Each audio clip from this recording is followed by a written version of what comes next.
Okay, good morning. I hope that you're all doing well out there. Yesterday, I went to see a friend of mine called Peter. He'll probably be watching this video.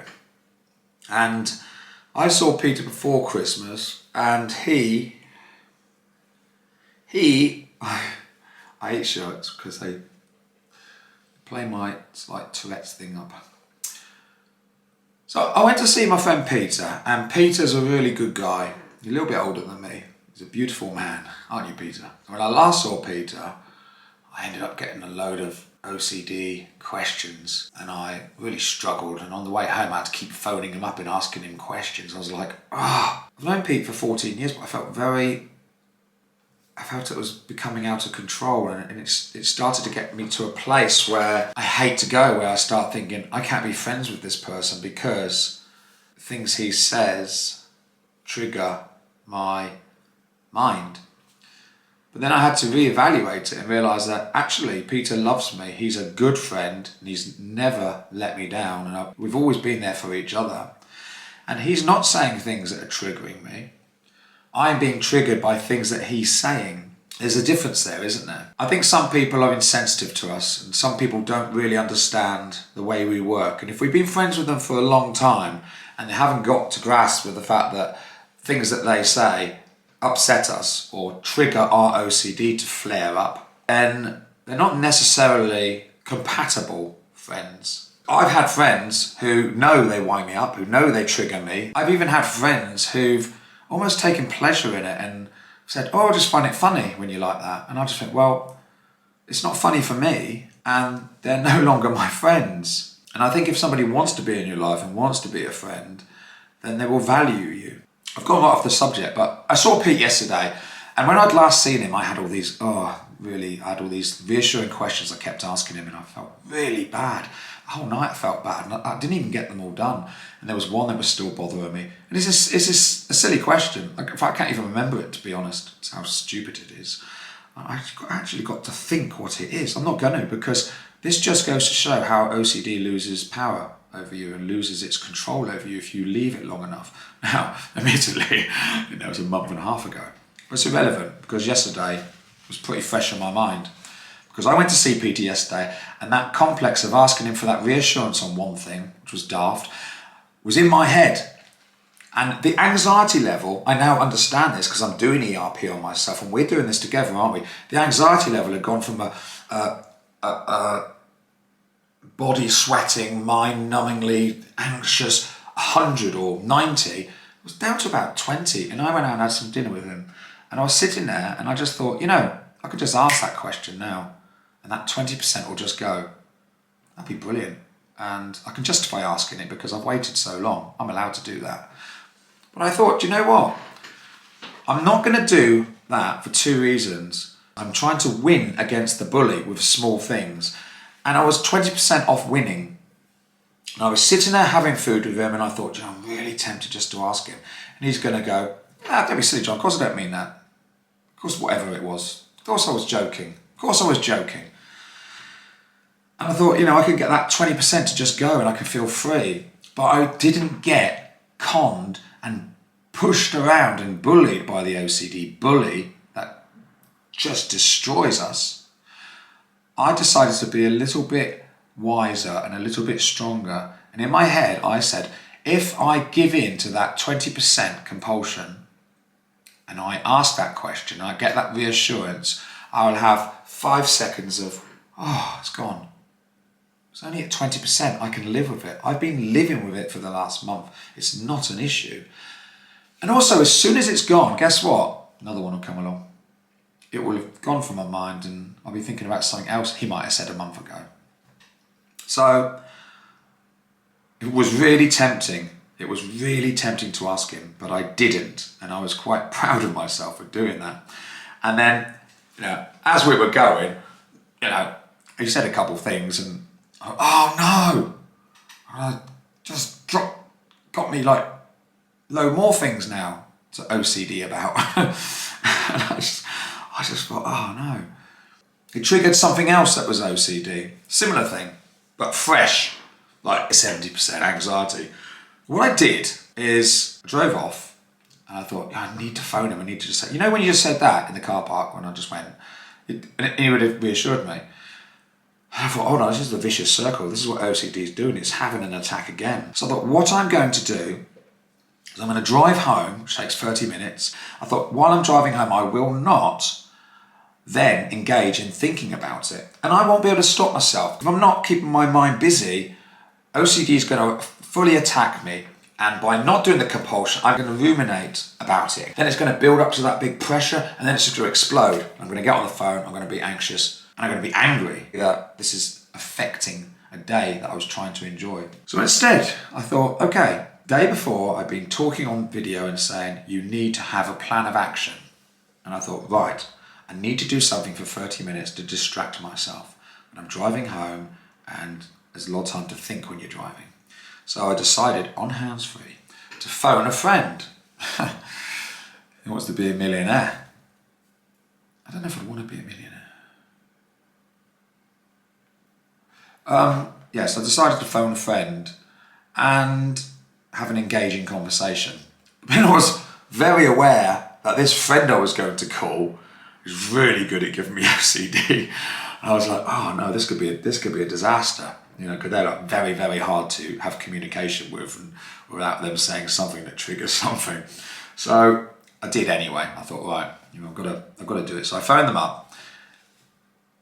And let me tell you, before I phoned them up, it was so hard not to phone Peter and ask for reassurance, but I didn't.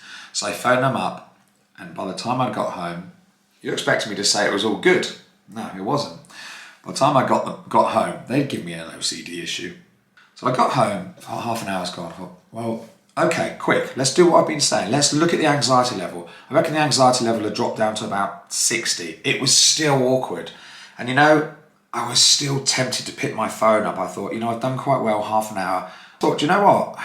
I need to keep fighting, and it is draining and hard. Now, I decided to then get busy doing something else for an hour. And if I wasn't coping with it any better by then, I would then phone Peter up. I came back about an hour and a half later because I'd been so busy doing stuff. And I came back and the anxiety level had gone down to probably about 35, 40, something like that. It was still there. But guess what? This is the most exciting thing, and I urge you to do this. I really urge you from the bottom of my heart to try this. It's not easy, but we didn't say it was going to be easy. I don't know. We've suffered with this all our lives, haven't we? If you're here listening to this, then you obviously struggle with OCD in the same way as I do.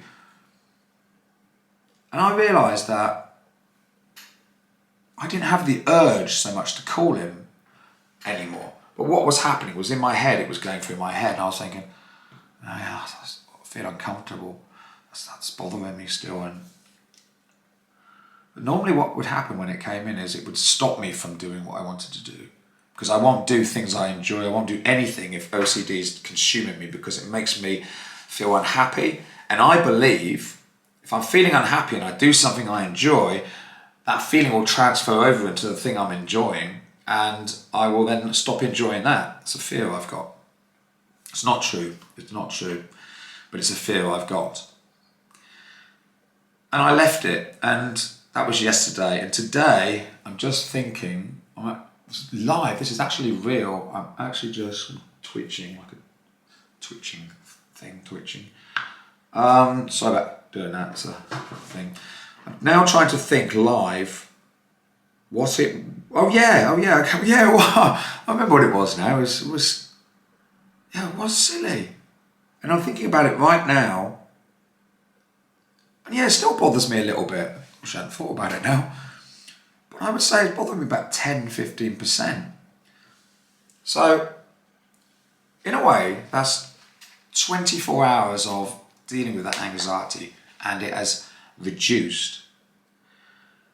It's not necessarily been very easy. I feel drained by it because it's hard fighting OCD. So, what is the positive? The positive is, and this is why we've got to do this, the positive is, and the great thing is that I'm building up a small bit of resilience. And that was proved to me by the telephone call I had on the way back with the other person, the other friend of mine, because they said something that triggered me, and I would normally go, you know when you said that, you don't mean that, do you? And I was able to resist doing that. I had two on at the same time. And normally when there's two things going on at the same time like that, it's very overwhelming, and I just hate life, hate me, hate people, hate everything. Ugh. You know, wish I wasn't here. I can't cope with it, and I just go home, meltdown, and I procrastinate, and I complain about why is it like this? Why am I like this? Why do I have to deal with this? Why? Woe is me. There's people out there who've got much worse things than OCD to deal with. And I'm not belittling OCD because it does spoil your life, and I've read enough comments over the last month to realise that I'm not the only one who sometimes feels like I don't want to be here anymore because it's so exhausting. In fact, it's interesting to know just how many people out there do feel the same. And that leads on to the next video I'm going to be doing is on suicide, because I was suicidal, and that's quite scary, but I'm in a better place now. But I am going to talk about suicide because I think it's an important thing to talk about, and it's not going to be particularly easy for me to talk about. But I want to go back to just the original point that I'm trying to get across today.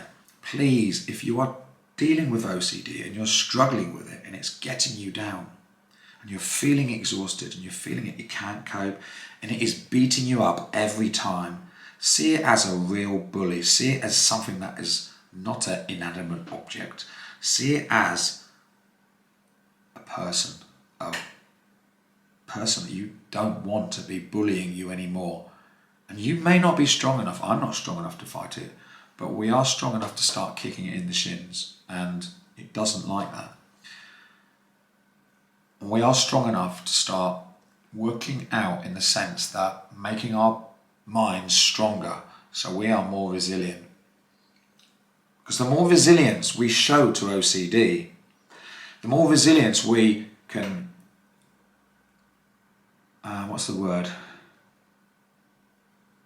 the more resilience we can display over the small OCD obsessions and compulsions, the less they're going to be able to control us. And I know what it's like for people with OCD. I've had it all my life. It can get worse and worse and worse and worse. It can stop you wanting to go out. It can stop you wanting to communicate with friends. It can spoil friendship groups. It can spoil anything. You can get OCD about anything. It can come in so many different forms.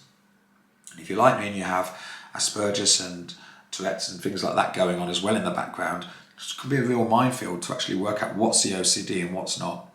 But don't give up. All I would just say to you, and I'm not a doctor, I'm not a therapist, I'm not anything. I'm honest with you, I'm making probably about 3% improvement in my life. Maybe 2%, but around that. And I'm emotional just telling you that because it's a bit exciting. It's a bit exciting, and you can do it. Look, if I can do it, I'm 48. I've had it all my life. I've never managed to get past this. If I can actually start to make a bit of progress, then you can do it as well, okay? And I'm going to go because I'm getting emotional. I don't know why. I think it's just because I feel there's some hope for us, and I think I feel a bit worn out today because I feel a bit battered and bruised by OCD. But I wouldn't go back yesterday and change yesterday. I would still do what I did because I think I've come out on top of it. So I'm going to go. Thanks very much for taking time.